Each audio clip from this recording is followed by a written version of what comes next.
Hello, everyone, and welcome to the Own the Moment podcast. I'm your host, TJ Lasig, and I'm back today for a solo edition of the podcast. You're going to find me doing a couple more of these as we head towards the football season. So make sure you go ahead, subscribe to the podcast, subscribe to the YouTube channel at Own the Moment NFT. We've got tons going on behind the scenes here over at OTM ahead of football season. And let me tell you what, we got a big announcement coming later this week. So make sure you're stayed tuned, following us on all of the things. In this episode, we're going to talk about my recent trip to none other than Las Vegas, Nevada for NBA Summer League / NBA Con, which was the conference that the NBA had recently, which Top Shot was a part of, and then also the World Series of Poker. So yeah, it was an awesome trip overall. Got to meet a bunch of fellow community members and other content creators, and people from Dapper were there. Also got to attend NBA Con, which was pretty cool. Pretty cool experience. And Roham did a fireside chat with NBA Commissioner Adam Silver. So we'll touch on that. And then all this ended with me staying an entire week to play in 3 World Series of Poker events, of which I cashed all 3. So that was pretty cool. Leaving with 3 cashes on the WSOP resume. And overall, a great trip. And I'd say a very productive trip as well in a lot of ways. So, all right. Now, in an effort to make this podcast somewhat structured here and not just me rambling on and on, what I'm going to do is I'm going to touch on these 3 topics. And within the 3 topics, I'll also give kind of 3 distinct points, takeaways that I have under each, just to provide a little bit of structure here. So the 3 topics are going to be number 1, community. Number 2, my NBA Con / Top Shot as a result of it, takeaways. And then number 3, the World Series of Poker and some of my thoughts there. Cool. Topic number 1, community. I mean, definitely the highlight of this trip was getting to spend time with some of the community members out there. Too many to name each person individually, but you know who you are. Shout out. Was awesome to meet each of you in person and really kind of solidify those bonds, put faces to names. And, always good to be doing that and like take these digital relationships into actual in real life stuff. Love to see it. So thanks to everyone that was able to make the trip out. Looking forward to the next one, and hopefully we'll be meeting plenty more of you whenever the next trip ends up being.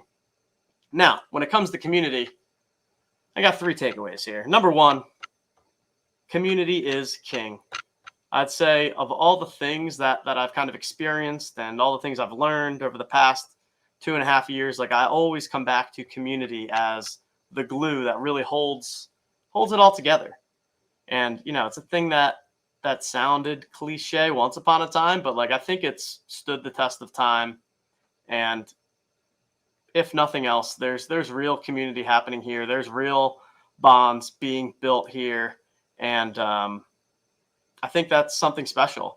And that's something that is always going to be a top priority, if not the number 1 top priority here at OTM. And everything that we do, everything that we have coming forward, we're always going to be leaning into community at our foundation and, really also honestly use it as a competitive advantage in the market, in a world that is becoming increasingly digital, and there's just so much information and so many tools available. The one thing that can't be replaced is that sense of true community and connection. So, a little bit of a serious note there, but I do think that community is just super important.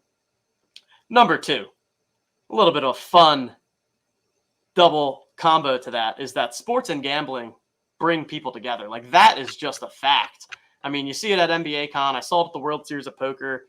You see it at the slot machines or blackjack tables or whatever it means. Like people are in a good mood when they're hanging out with friends, gambling, doing something sports related. Like it's just 2 things that in general bring people together. So it's also, to me, just like super cool to see that in person. And again, it just ties in so perfectly with everything that we have going on with community. And I think continuing to build this community around sports and around different types of, whether you want to call it gambling or, gaming, fantasy sports, poker, whatever it is, right? Just continuing to provide that platform and that space for that community and the kind of gamification within that community to grow is really what I'd say is like a personal passion of mine, and certainly part of the mission here at OTM. And then number 3, coming really in lieu of both of those, or in addition to both of those, is that you simply cannot replace in-person human connection. Tech these days, like, you can build community and friends digitally like never before. That's a real thing. But like, there's nothing like meeting somebody actually in person, getting to spend that quality time in real life, and looking forward to continued opportunities to do that with more and more of you, and continue to get to know people, and just ride this journey together. So there we have it. That was my spiel on community. Let's move on to the NBA Con / NBA Top Shot segment of the show. Now this is going to be the media section, right? The community was like heartfelt, I'd say, in a way. This NBA Con section going to get maybe a little controversial. I don't know. We'll see. More controversial than I typically get, but I'm just gonna spit what I'm thinking. Anyways, NBA Con. So what was this, right? So NBA Con was this big conference being held over a week during Summer League at the Mandalay Bay Casino in Vegas. And it was really a cool experience. Top Shot was there. They had a presence. They had a booth set up. Roham did a fireside chat with Adam Silver. We'll get into that. But overall, really, really cool, fun experience, positive experience. And here's 3 takeaways that I've got. So the number 1 was that NBA is clearly very focused on culture. The word culture specifically was very entrenched in the narrative, not only in the press and how the event was talked about prior to it being there, but also at the event itself. There's culture on the wall as you're walking in the door, right? Like, it's very clearly a big deal and a big part of the NBA. And I believe that they're positioning this NBA Con as kind of like the celebration of NBA culture. So I think that was pretty cool. And it's also just good context to know like what the NBA as a league is thinking and the things that are important to them. And okay, good to know that that culture is important to the NBA, and not just the NBA specifically, but basketball as a whole. And I'll tell you what, they did a really, really nice job of executing on it. I mean, the venue and the vibes there is just oozing culture. You got kids playing basketball. You've got little Pop Shot. You've got autographed jerseys out there available. You have guys like Kareem Abdul-Jabbar giving autographs. Carmelo Anthony's walking around. Wemby's giving a talk. Tons of family and kids running around. Like, everyone's wearing cool sneakers. I felt a little bit of FOMO because I didn't have cool sneakers on. Like, it was awesome and oozing of culture. And I just think, and like Top Shot was there, right? They had a booth there. They're right in the mix. But I think zooming out, it's just kind of a fact of the situation right now is that Top Shot in its current state has not yet fully integrated itself into the culture of the NBA or the culture of basketball as a sport. And that's okay. It's okay that we're not there. I mean, it's a long, tall task to accomplish, but it's not quite there. But you can see how they're trying to get there, right? And like, there's elements of it that are set up for that, right? Like, the Top Shot product itself is awesome. The designs are awesome. There's a lot of really, really cool stuff that gives those cool, like, next gen culture types of vibes. So a lot of steps have been taken and are being taken in the right direction. But as it currently sits, I'd say that Top Shot is not a significant part of the overall NBA culture, and that it is clear that that's an aspiration of Top Shot. So important to kind of just, again, put that out there, recognize as members of the community, as customers of Top Shot, as partners of Dapper Labs ourselves. Culture is important to the NBA. Therefore, it's important to Top Shot. Now, in terms of the NBA goals, that leads me to my number 2 point, which is a takeaway from the fireside chat between Adam Silver and Roham. And this was, again, this is my interpretation and what I kind of took away from it. But to me, I very much sense from Adam Silver that he really views NBA Top Shot as an opportunity to help his business, his league, expand beyond just in-person games, attendance number one, but more specifically and holistically, globally. Adam mentioned several times how he has aspirations for the NBA to become more global and has seen the opportunities and the early traction of going global and really looking towards Roham and NBA Top Shot and Dapper as the tech partner of the NBA to help them accomplish that goal. So again, no real action coming out of that, just something that I picked up on and I thought was quite interesting. And in a way, I almost interpreted it as Adam challenging Roham a little bit to be like, hey, I need my business to expand and specifically needed to expand globally. Your product, how can your product help me do that? Boom. So I think it was kind of cool. I think it was cool to see the interaction between Roham and Adam, the dynamics between Roham and Adam, to hear Adam talk about Top Shot and honestly talked about it pretty intellectually, which was cool. So yeah, that's my number 2 take on what I thought I was sensing from Mr. Silver, the commissioner of the NBA. All right, now we have number 3. And this is the one where, maybe, yeah, well, I'm just going to say what I'm thinking. And I think the number 3 is that as things stand right now, Dapper Labs is a tech company that has not yet found product market fit for a majority of their products, one of them being NBA Top Shot. Now, what is product market fit? It's a bit of a buzzy term that gets used in the business and venture capital world, but I do think it applies quite appropriately to Dapper's current situation.